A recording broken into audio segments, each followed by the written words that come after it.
izina leta titone ry'umwana n'ery'umuya. Ebyo nabizero bwa nyuma y'abatura ku rugo muri Karera ward kwandikira umunyishengero wa Sheema municipality Dickson Kateshumbwa barukwetombuita ahabo kunywa amizi g'ibyagana. Atyo nokwe kubarondera emipira y'amizi arukorengana n'ekitongore cya Water and Sewerage Corporation. Batyo abatura nikwe kushara mu baketimbera emifureje bakamizi gabakere ngo habo kuba baruhire naku yo kunywa amizi mabi.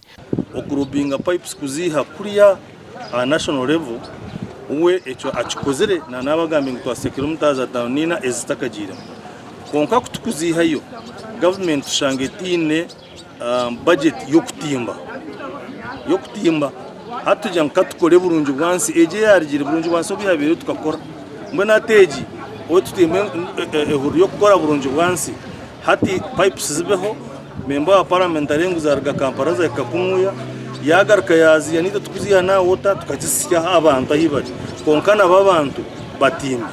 Abatura bagarukire batugambira ahabwenshi bashaziremo kwetimbera emifureje batagire kutegereza government ngo batimbere nuko kutera abandi omaranga nabo kutandika kwefaho. Nsimbira chimwe buko batutwire tushabira mizi kumara imyaka mingi mwenu kurabira umemba wa parliament umucara na mushirija bombi umubwiro okushaba kwitwara ngo rwe kurabiremo ntubasimbira kimwe twinena kumpango ugendoza kutaha amezi nzora yamara kusoga kuratayo na mnonga n'abana bitu bakirwa mu masomero musayekiro batwatse marana baza kutaha amezi buntu babugana yebyo bitaro maziro bwire buringwa nkaseru zombe zonezo ina tutine mizi amizi gakutegana sa tukunya amizi gamarufa konka kubatira umuranga mu wenda kuturetera empira za mizago twasara mutwagira ngo twekoremo murumo nka abataka twesonde mesente kantimba mizago.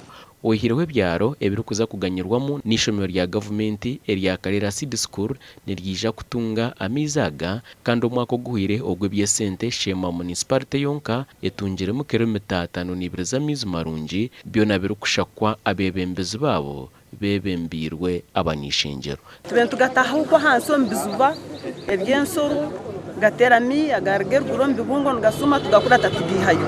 Gashakwa Michael atwakire.